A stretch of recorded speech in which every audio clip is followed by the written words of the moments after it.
자, 오늘 함께 나누신 하나님 말씀은 사사기 2장 1절부터 10절까지의 말씀입니다. 사사기 2장 1절부터 10절의 말씀. 한 절씩 교독합니다. 여호와의 사자가 길갈에서부터 복임으로 올라와 말하되 내가 너희를 애굽에서 올라오게 하여 내가 너희의 조상들에게 맹세한 땅으로 들어가게 하였으며 또 내가 이르기를 내가 너희와 함께한 언약을 영원히 어기지 아니하리니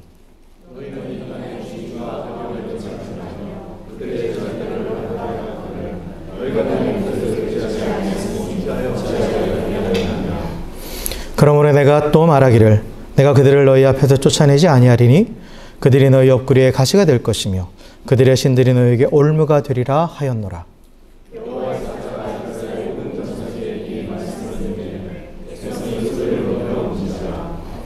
그러므로 그곳을 이름하여 복임이라 하고 그들이 거기서 여호와께 제사를 드렸더라.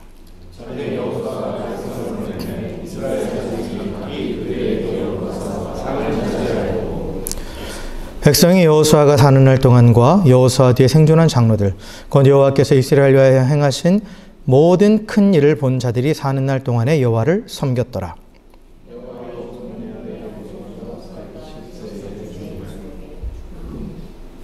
무리가 그의 기업의 경내 에브라임 산지 가스산 북쪽 딥낫 헤레스에 장사하였고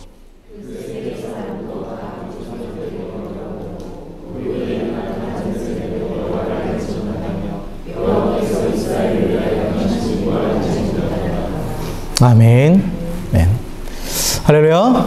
할렐루야. 네, 우리 옆에 계신 분하고 이렇게 인사합시다. 하나님께로 돌아갑시다. 이렇게 인사합시다. 네. 네. 오늘 찬양도 그렇고 기도도 그렇고 사실 오늘 말씀도 원래는 이게 아니었거든요. 이 말씀이 아니었는데 하나님께서 우리에게 강하게 또 메시지를 주시는 것 같아요. 하나님께로 돌아오라고, 여호와께로 돌아오라고 강하게 우리를 지금 부르시는 것 같습니다. 오늘 이 말씀은 하나님께로 돌아오라는 말씀이에요. 하나님께로 돌아오라는 말씀입니다. 이 말씀이 이제 쓰여진 것은 뭐냐, 사사기잖아요. 사사기는 하나님께서 이스라엘 백성을 애굽에서 건져내셔서 이제 광야에서 40년 동안의 시간을 지내고 이제 약속의 땅 가나안 땅으로 와서 이제 그 약속의 땅을 점령을 했잖아요. 점령하고 나서 이제 기록되어 있는 그 이스라엘 백성들의 이제 모습이 기록되어 있는 책이 바로 이제 사사기입니다. 사사기예요. 그래서 이 1장에 보면 이제 그 정복 전쟁을 하는 장면들이 나와요. 그러니까 이스라엘 백성이 가나안 땅을 점령할 때 이 점령하는 그 방식이 보면 크게 연합해서 싸우는 게 있고 지파별로 싸우는 게 나와요. 그러니까 이 민수기까지 또 출애굽기에서 이렇게 민수기 나오는 내용들을 보면 여호수아에 보면 이게 이스라엘 민족 전체와 가나안의 남부 연합군, 가나안의 북부 연합군이 큰 전쟁을 벌이는 것들이 기록되어 있어요. 그래서 대략적인 점령을 해요, 가나안 땅을. 그리고 나서 이제 가나안 땅을 분배를 한단 말이에요. 그런데 여전히 점령되지 않은 지역들이 많이 있어요. 근데 그 지역들은 어떻게 하느냐? 이제 지파별로 그 지역을 점령을 해요. 그게 기록된 게 1장이에요. 사사기 1장의 내용에 보면 지파별로 이제 자기들에게 분배된 땅 안에서 아직 점령하지 못한 땅들을 점령하려고 이제 싸움을 해 나갑니다. 싸움을 해 나가는데, 그런데 1장의 내용을 보면 이스라엘 백성들이 이 가나안 땅을 다 점령하지 못해요. 다 점령하지 못합니다. 그리고 그들과 가나안 민족과 공존하기를 선택을 해요. 공존하는 것을 선택을 합니다. 그거에 대해서 오늘 2장에서 하나님께서 지금 이스라엘을 향해서 심판의 말씀을 선포하시는 거예요. 그래서 여호와의 사자가, 이게 누군지는 정확하게는 알 수 없지만 이 여호와의 사자가 지금 이스라엘 백성을 향해서 너희가 하나님의 목소리를 듣지 않았다. 하나님의 음성을 듣지 않았다라는 거예요. 하나님의 명령을 듣지 않았다라는 거죠. 그러면서 이들을 향해서 하나님께서 책망을 하시면서 그 전에 무엇을 얘기하시느냐? 하나님의 신실하심에 대해서 얘기합니다. 하나님은 신실하게 행하셨다라는 거예요. 이스라엘 백성에게 하나님께서 언약을 주셨죠. 이스라엘이 애굽 땅에 있을 때 애굽 땅에 있을 때 하나님께서 모세를 보내셔서 모세를 통해 주신 약속이 뭐냐면 내가 내려가서 출애굽기 3장 8절에 내가 내려가서 그들을 애굽인의 손에서 건져내고 그들을 그 땅에서 인도하여 아름답고 광대한 땅 젖과 꿀이 흐르는 땅 곧 가나안 족속, 헷 족속, 아모리 족속, 브리스 족속, 히위 족속, 여부스 족속의 지방에 데려가려 하노라 라고 하나님께서 약속을 주셨어요. 그죠? 그래서 그 약속대로 하나님은 지금 애굽에서 그들을 건져내셨죠. 그리고 광야에서 그들을 40년간 인도하셨죠. 그리고 젖과 꿀이 흐르는 땅에 들어가게 하셨죠. 하나님의 약속은 하나도 땅에 떨어짐 없이 그대로 다 지켜줬습니다. 하나님은 신실하게 그 약속을 지키셨어요. 그래서 이 사사기가 쓰여진 지금 이제 2장의 기록의 내용을 그 시간적으로 모세에게 하나님께서 말씀하신 것을 따지면 적어도 50년에서 60년 그 기간이 지금 시간이 흐른 거거든요. 그리고 또 처음 하나님께서 아브라함이 주셨던 약속 그 언약으로부터 약 500년의 시간이 흘렀어요. 그런데 하나님은 그 언약에 신실하셨다라는 거예요. 하나도 땅에 떨어짐 없이 약속하신 그대로 지키셨다라는 거죠. 그런데 이스라엘은 그 하나님과 언약을 맺었는데 시내산에서 언약을 체결을 하잖아요. 그런데 그들은 그 언약에 불성실한 거예요. 하나님의 목소리를 듣지 않았다라는 거죠. 그래서 언약의 개념은 언약은 계약과 다르다고 그랬어요. 언약은 기브 앤 테이크의 원리가 아니라고 그랬죠. 계약은 기브 앤 테이크죠. 내가 주는 만큼 내가 대가를 지불하는 거면 그의 반대급부를 내가 받아야 되는 거예요. 그런데 하나님은 우리가 계약을 맺으시는 게 아니라 언약을 맺으신다고 그랬어요. 언약은 은혜가 바탕이 되는 거예요. 일방적으로 하나님께서 베푸시겠다고 약속을 하세요. 그리고 우리에게 요구하시는 건 뭐냐? 네가 그걸 받기 위해서 뭐를 해라. 이게 아니에요. 언약의 구조를 잘 보시면 내가 너에게 은혜를 베풀었고 베풀 것이고 앞으로도 영원토록 베풀 것이다. 너는 은혜 받을 자리로 나와라. 이 얘기예요. 그게 율법입니다. 하나님이 베푸신 은혜를 받을 자리로 나와 있으라는 거예요. 그게 뭐예요? 하나님 앞에 있으라는 거죠. 하나님과 관계를 맺으라는 거예요. 그러면 하나님의 은혜가 우리 가운데 임한다라는 거죠. 저절로. 언약과 계약은 완전히 다른 거예요. 계약은 내가 뭔가를 하면 그에 대한 대가를 얻는 거지만 언약은 내가 뭔가를 해서 얻어내는 게 아니라 하나님이 이미 베푸신 은혜를 내가 그 받을 만한 자리로 나아가는 거예요. 그러니까 하나님께서 일방적으로 베푸시는 거죠. 우리는 베푸는 게 아니에요. 하나님께 뭔가 그에 대한 반대급부를 드리는 게 아니라는 거예요. 예배하고 말씀에 순종하는 것이 하나님의 은혜에 대한 우리가 그 대가를 지불하는 게 절대 아니에요. 그건 아닙니다. 은혜라는 것은 일방적으로 베푸는 거라고 그랬어요. 하나님께서 일방적으로 베풀어 주시는 것에 대해서 그걸 받을 만한 자리로 우리가 나아가는 거예요. 그래서 율법을 주신 겁니다. 그래서 하나님께서 이스라엘 백성에게 명령을 하시는 거예요. 그 말씀을 순종하는 것. 그게 하나님 앞에 머무는 것이고 그럴 때 이미 베푸신 그 은혜를 받아 누리고 풍성히 누리고 영원히 누리는 거예요. 근데 오늘 이스라엘 백성이 어떻게 했다고요? 하나님 목소리를 듣지 않았다라는 거죠. 하나님 목소리를 듣지 않았다라는 거예요. 하나님께서 이스라엘 백성에게 이 가나안 땅에 대한 언약을 하시면서 그들에게 무엇을 명령하셨느냐? 너희는 그 땅의 족속들과 교제하지 말고 그 땅의 족속을 다 몰아내라. 다 몰아내라. 왜냐? 그들의 죄악이 그 땅에 가득했기 때문이다. 하나님께서 이스라엘 백성을 통해서 역사를 주관하시는 하나님은 이스라엘 백성을 통해서 이 가나안 땅에 있던 죄 많은 민족들, 죄악이 가득한 그 민족을 심판하려고 하셨던 거예요. 그래서 하나님의 뜻은 그 땅에 그 모든 죄악 가운데 있는 모든 민족을 다 멸하시고 그들의 우상과 함께 다 멸하시고 오직 하나님만이 진정한 왕이 되시는 그 하나님의 나라를 이스라엘을 통해서 세우려고 하셨던 거죠.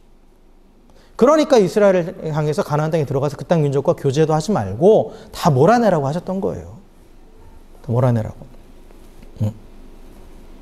그런데 이스라엘은 그 하나님의 말씀을 듣지 않았다라는 거예요. 듣지 않았고 어떻게 했어요? 우리 성경에 보니까 그들과 언약을 맺었다고 되어 있죠. 하나님과 언약을 맺은 민족이 이방 민족과 지금 언약을 맺었어요.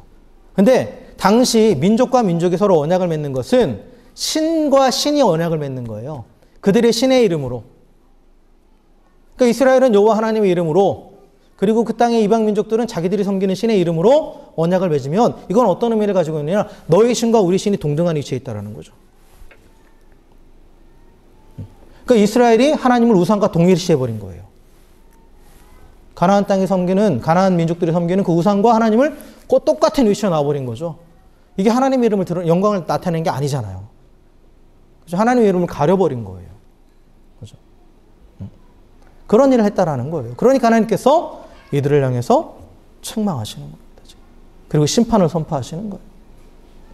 그러니까 이스라엘 백성은 이 가나안 민족과 공존하기를 선택했어요. 하나님이 분명히 다 진멸하라고 말씀하셨는데 그 이유가 무엇이냐라고 했을 때 우리가 크게 두 가지 이유를 찾아볼 수 있습니다. 그러면 첫 번째는 뭐냐면 그들이 하나님을 온전히 신뢰하지 않았기 때문이에요. 좀 전에도 말씀드렸지만 이 가나안 땅을 정복하는 데 있어서 연합해서 할 때는 위대한 지도자들이 앞장서 나갔잖아요. 모세가 있었고 그 다음에 여호수아가 있었잖아요. 그리고 또 뭐 갈렙과 같은, 그리고 또 위대한 믿음의 사람들이 앞장서서 나갔어요. 그러니까 또 민족 전체가 움직였단 말이에요.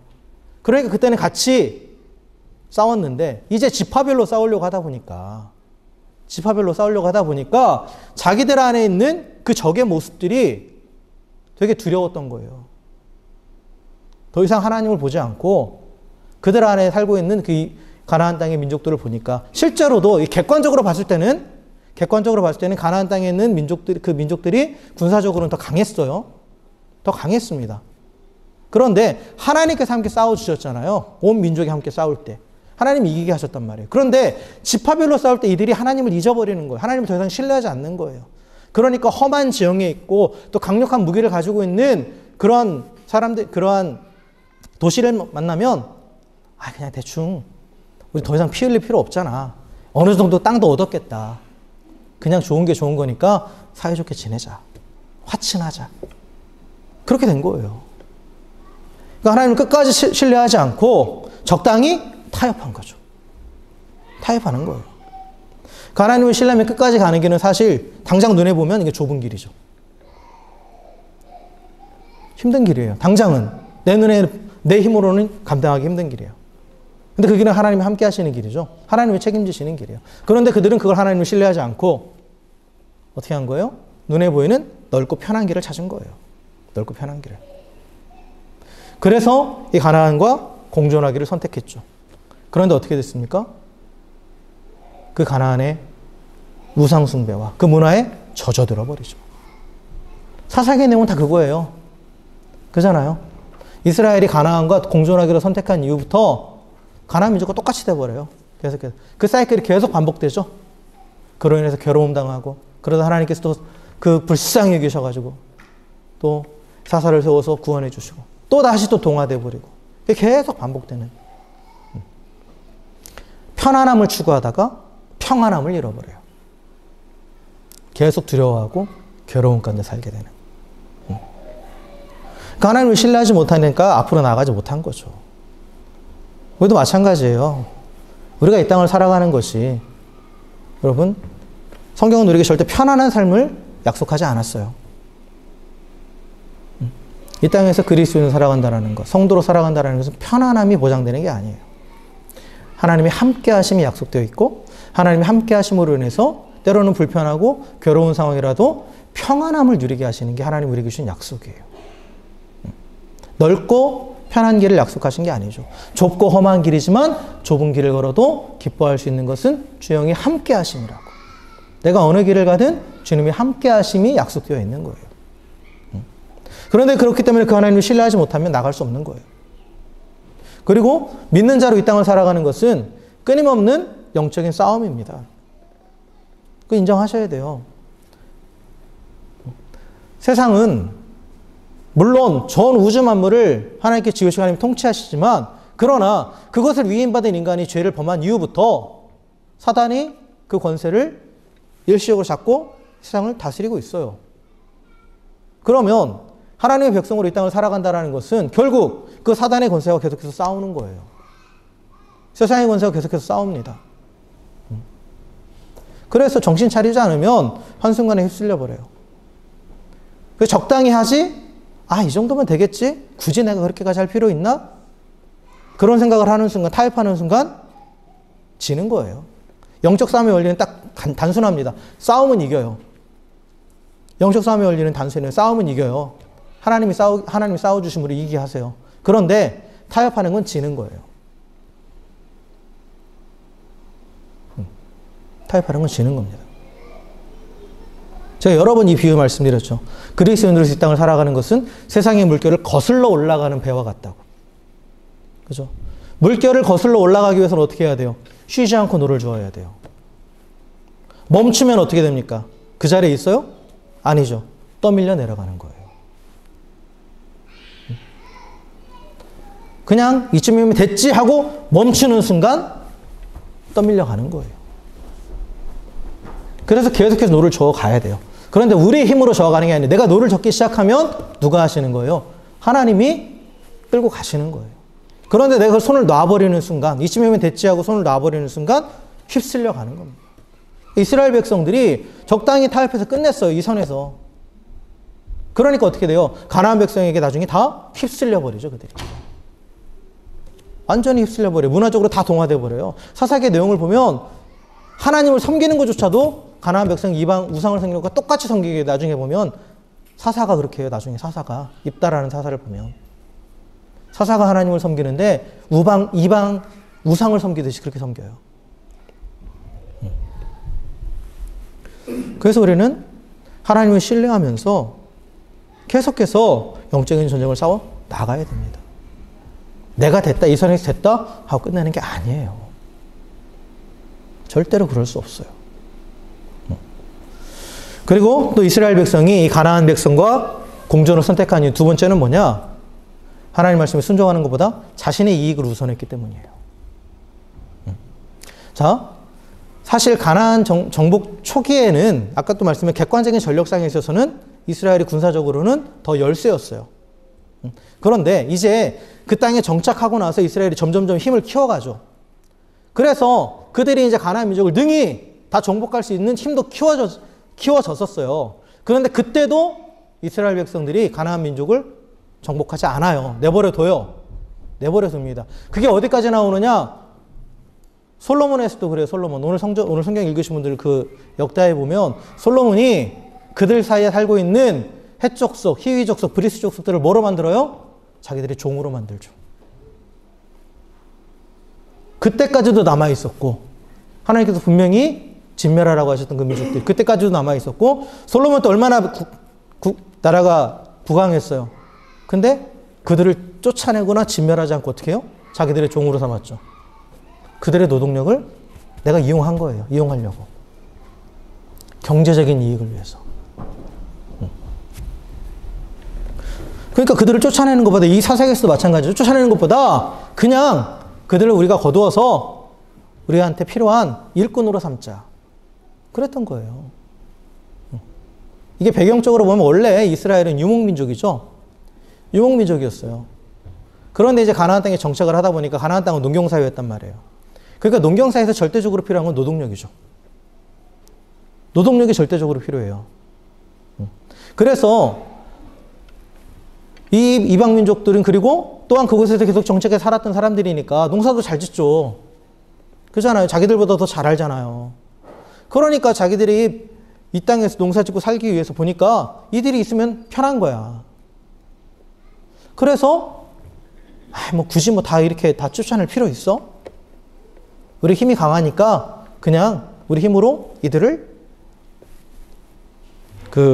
우리의 종으로 삼자. 그렇게 된 거예요. 그렇게 된 겁니다. 그런데 문제는 뭐냐면 그들의 노동력만을 사용한 게 아니라 문제는 뭐냐? 이 가나안의 농경 민족들이 가지고 있었던 우상들도 그대로 가져온 거예요. 지금 우리가 그 사사기에 보면 이스라엘 백성이 대표적으로 섬겼던 바알과 아세라 있잖아요. 이게 다 농업과 관련된 신들입니다. 특히 아세라 같은 경우는 풍요의 여신, 다산의 여신이에요. 농경사에서는 그 절대적으로 뭐가 필요하다고 했어요? 노동력이 필요하다잖아요. 다산의 여신은 뭐예요? 아이를 많이 낳게 해준다라는 거예요. 풍요의 여신이고. 그러니까 그 이방 민족들의 신도 그대로 가져오게 되는 거예요. 근데 경제적인 이익을 해서 취했는데 경제적인 부분만이 영향받는 게 아니라 뭐까지 영향받아요? 영적인 부분까지 다 영향받는 거죠. 그럼 물질은, 성경은 물질을 만몬이라고 하죠. 신이라고 해요. 돈을 신이라고 부릅니다. 여러분, 경제는, 경제적인 부분, 물질은 우리의 신이 될 수 있어요. 한번 보세요. 물질에 사로잡혀서 오늘도 수많은 사람들이 거기에 목을 메고 물질이 없어서 죽기도 하고 물질을 더 갖기 위해서 계속해서 경쟁하고 매어 살죠. 그렇죠? 그게 전부인 것처럼. 그렇잖아요. 그러니까 이 물질을, 이 경제적인 이익을 하나님보다 더, 말씀보다 더 가치 있는 것을 여기면 결국은 그걸 숭배하게 되는 거예요. 그걸 하나님처럼 생각하게 되는 거죠. 그러니까 이스라엘 백성은 이 물질적인 가치를 더 추구했기 때문에 가나안과 공존하는 것을 택했고, 가나안 민족과, 결국은 그래서 가나안 민족과 똑같이 되어버린 거예요. 그들에게 동화되어 버렸다라는 거죠. 하나님께서는 이스라엘을 통해서 이 가나안의 우상을 제거하고 또한 하나님만을 섬기는 하나님의 나라를 세우기 원하셨고, 그래서 그 하나님의 나라를 통해서 열방에 하나님의 왕이심을 선포하기를 원하셨는데, 그런데 이스라엘은 어떻게 된 거예요? 오히려 가나안 민족과 동화되어 버리고, 그래서 가나안에 살고 있는 수많은 민족과 다를 게 없는 그런 민족으로 전락해 버렸다라는 거죠.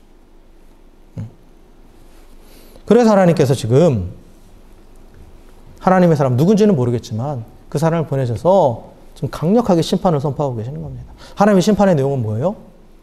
하나님 원래 이스라엘을 심판의 도구로 사용하셔서 가나안을 심판하시고자 했어요.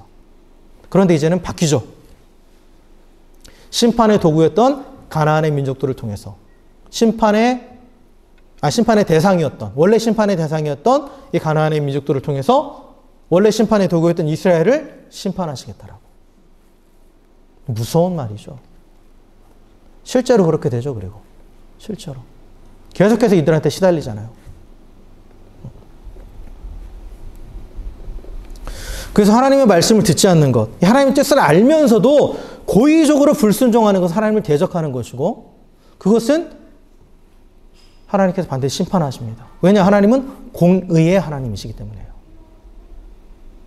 이거 잘 아셔야 돼요. 하나님이 사랑의 하나님이시라면서 왜 죄인들을 심판하시느냐? 하나님은 공의의 하나님이세요. 그 심판하셔야 돼요. 그런데 사람들이 그러면 사랑한다는 말은 거짓말이야? 아니에요. 하나님은 심판받을 사람들도 사랑하세요. 그래서 어떻게 하세요? 경고하시는 거예요. 오늘 이스라엘 백성 하나님께서 심판을 선포하셨죠. 심판을 즉시 내리신 게 아니에요. 심판을 선포하신 거예요. 심판을 선포하신 목적은 뭐예요? 심판하기 위함이에요? 아니에요. 돌아오라는 거죠. 돌이키라는 거예요. 성경의 예를 보면 하나님께서는 이스라엘 백성에게 특별히 이제 그 왕조 시대에 보면 범죄한 왕들에 대해 하나님께서 심판의 말씀을 선포했을 때 그들이 주님께로 돌아오잖아요. 회개하고 돌아오면 심판을 미루셨어요. 계속. 미루셨어요. 유다의 역사 가운데 가장 악한 왕을 므낫세 왕이라고 하거든요. 므낫세 왕도, 그런데 그도 하나님의 징계를 받고 또 하나님의 심판의 말씀도 그가 회개했을 때 하나님께서 멈춰주시고 그 심판을 미뤄주세요. 그리고 꼭 이게 이스라엘에게만 그렇게 하느냐? 아니에요. 하나님은 이방 민족에게도 그 하나님의 말씀을 듣고 회개하면 심판을 미뤄주셨어요. 그게 어디에 나옵니까? 요나서에 나오죠. 요나서에 나와요. 요나에 보면 하나님께서 아수르의 수도인 니느웨를 향해서 심판을 선포하시죠. 요나를 통해서. 요나 가지 않겠다 버티다가 결국 가서 심판을 선포하는데, 그때 이 니느웨의 백성들이 어떻게 해요? 회개했죠. 그러니까 하나님께서 어떻게 하셨어요? 심판하지 않으셨어요. 심판을 뒤로 미루셨죠. 심판을 선포하게 하신 것 자체가 하나님의 사랑입니다. 경고하시는 게 하나님의 사랑이에요. 그걸 듣지 않는 건 그럼 누구 책임이에요? 듣지 않는 자가 책임이죠. 그걸 왜 하나님께 뒤집어져요? 하나님께서 사랑이시라면서 왜 심판하세요? 이렇게 말할 수 없는 거예요. 하나님이 경고하지 않았다라면 그렇게 말할 수 있겠죠. 하나님이 심판을 선포하시지 않았다라면 그렇게 따질 수 있을 거예요. 그런데 분명히 하나님께서 경고하시고 심판하시는데도 듣지 않아요. 그런데도 심판하지 않으면 그 하나님은 공의 하나님이 아니죠. 거짓말쟁이가 되는 거죠. 그렇잖아요. 그래서 결국은 하나님이 사랑하지 않아서가 아니에요. 사랑하시니까 심판도 선포하시고 징계도 하시는 거고. 그런데 듣지 않으니까, 본인이 듣지 않아, 자기 의지로 듣지 않고 돌아오지 않았기 때문에 심판을 받는 거예요. 그래서 오늘도 보면 이 말씀도 결국은 이스라엘 백성을 이렇게 사랑하시기 때문에 무명의 하나님의 사랑을 보내셔서 아주 신랄하게 무서운 심판을 선포하신 거예요. 그걸 듣고 돌아오라고. 여러분 자녀들한테도 이거 많이 해보셨잖아요. 그죠?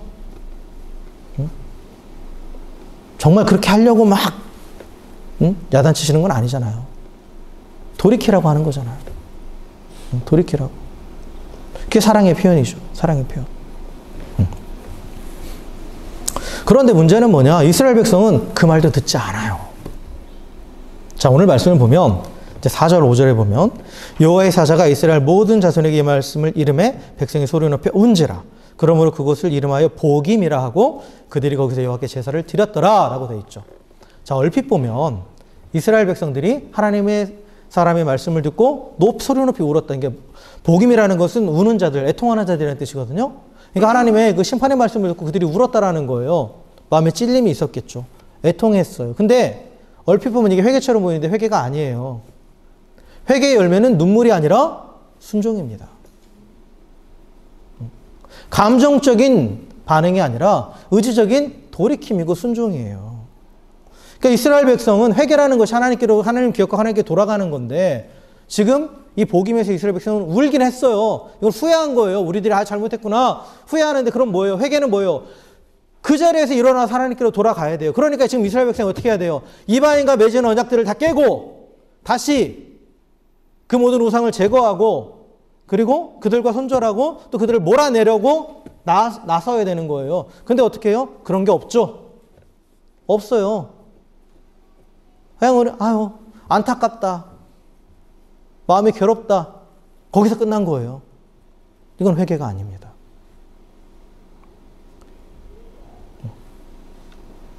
회개가 아니에요.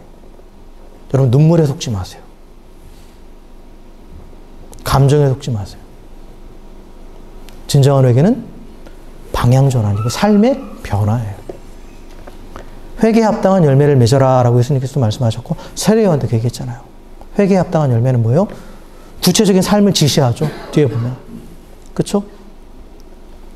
세례요한이 그러잖아요. 군인들을 향해서 사람들 더 이상 함부로 그 사람들 물건 빼앗지 말고 응?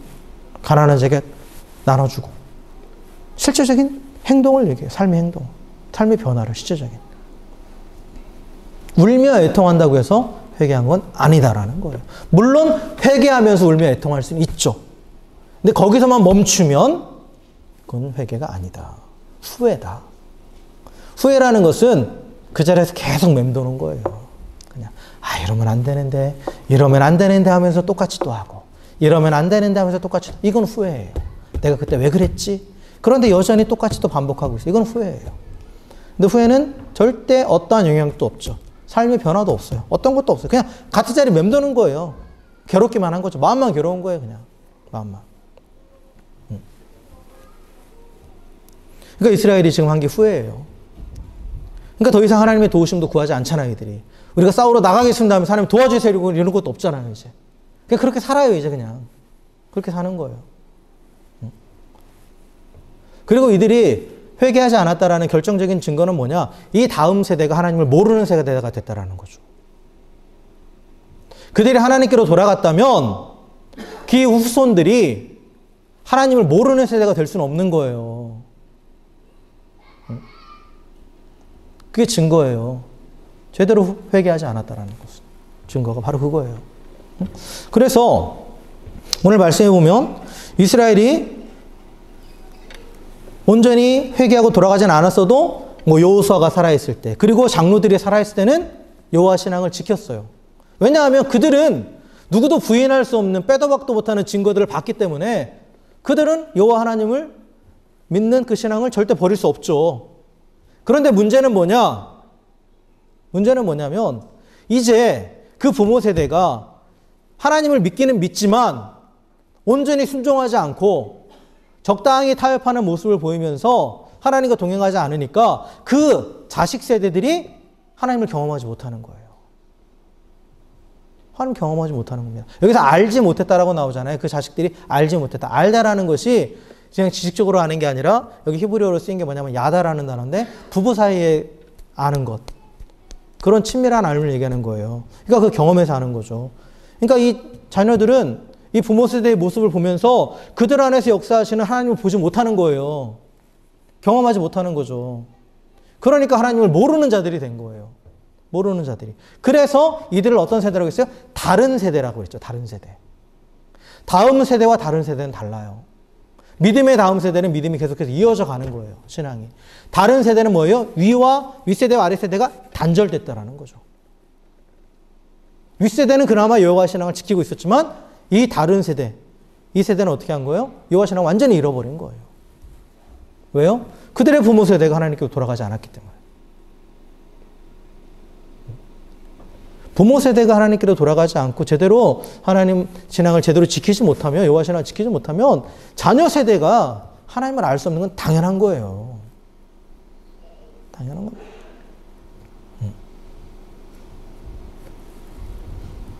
그래서 이스라엘이 이제는 하나님의 백성이 아니라 하나님을 모르는 다른 민족들과 똑같아져 버리는 거죠. 그러니까 그냥 가나안 땅에 있는 수많은 민족 중에 하나가 되어버린 거예요.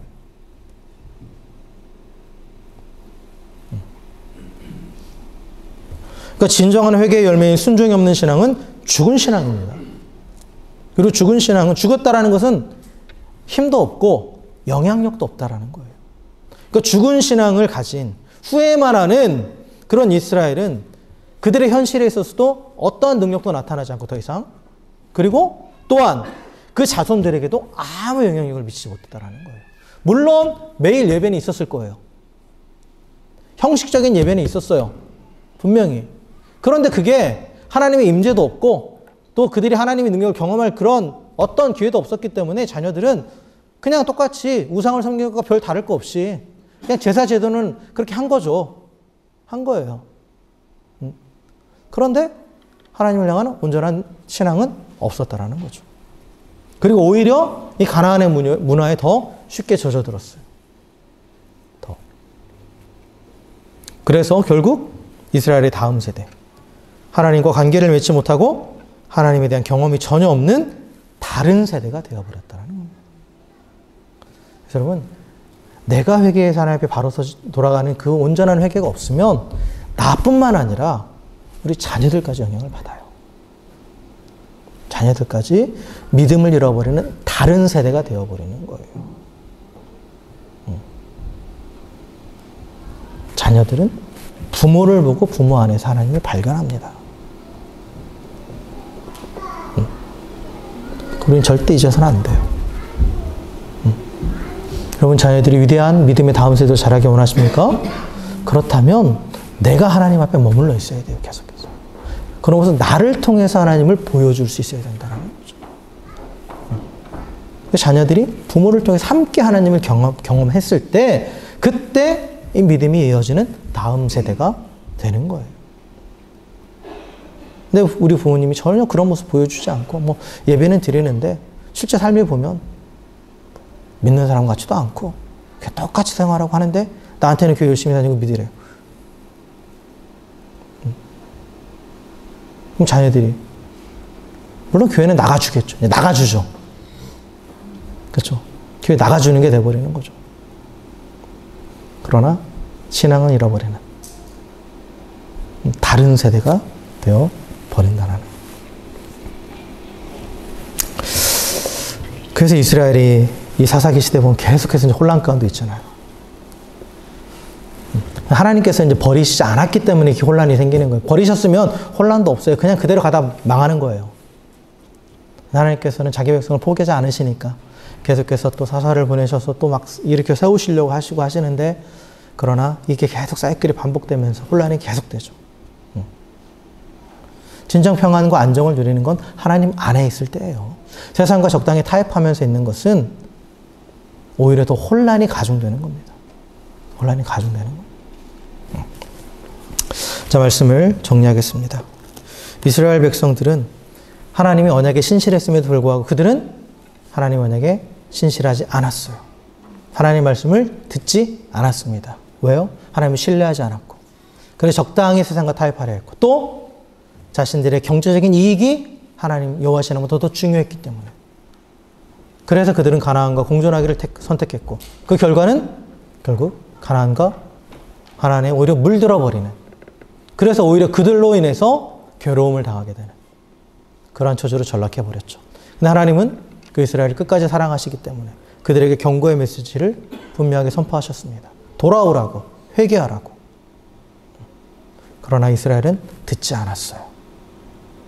그 결과 그들뿐만 아니라 그 자녀들이 하나님을 알지 못하는 다른 세대가 되어버렸다라는 거죠. 그래서 우리는 하나님의 백성으로서 우리의 모든 가치가 또 우선순위가 하나님께로 확정되어 있어야 됩니다. 하나님이 만왕의 왕이심을 인정하면서 그 하나님을 신뢰하면서 그리고 적당히 세상과 타협하는 것이 아니라 하나님의 나라의 백성으로서 구별된 삶을 살아가야 되고, 그러할 때 하나님께서 이미 허락하신 은혜를 누릴 수 있다는 것을 확신하며 나아가십시오. 그러니까 이 땅에서 믿는 자로 살아가는 것이 이렇게 해서 세상과는 구별되니까 힘들고 괴롭고 그렇게 여겨지지만 그게 아니라 그럴 때 세상이 줄 수 없는 평안과 은혜와 기쁨이 임한다라는 거예요. 하나님께서 넌 우리한테 지질이 궁상맞게 땅에 살아라 그렇게 말씀하신 게 아니에요. 그걸 원하시는 게 아니에요. 하나님과 동행하면 그럴 수밖에 없는 상황에서도 세상이 알 수 없는 기쁨과 평강과 또 은혜를 누리게 하시겠다라는 거예요. 그의 신실하시는 하나님의 약속을 신뢰하시며 나아가는 저 여러분 되길 주 이름으로 간절히 축원합니다. 때로는 우리가 연약해서 넘어질 수 있어요. 그때마다 어떻게 해야 돼요? 돌아가야 되는 거예요. 후회만 하지 말고 그러지 말았어야 되는데 그러면서 똑같이 반복하는 것이 아니라 하나님께서 나를 사랑하시기 때문에 분명히 책망도 하시는 거고, 그렇다면 나는 다시 돌아가면 된다. 하나님께 돌아갔을 때 하나님께 나를 회복시키시고 또 약속하신 것들을 누리게 하실 것이다. 그래서 즉각적으로 주 앞에 회개할 수 있는 우리 모두가 될 주 이름으로 간절히 축원합니다. 그래서 이 땅을 살아가면서 하나님의 백성으로서 하나님이 약속하신, 신실하게 지키시는 그 하나님의 약속하신 그 모든 은혜를 풍성하게 누리면서 또한 우리 자녀들도 그런 위대하신 하나님을 경험하며 그 하나님의 사람으로서 또 더욱더 풍성한 하나님의 은혜를 누리는 그런 위대한 믿음의 다음 세대로 세워갈 수 있는 우리 모두가 되기를 또 주의 이름으로 간절히 축원합니다. 함께 기도하겠습니다.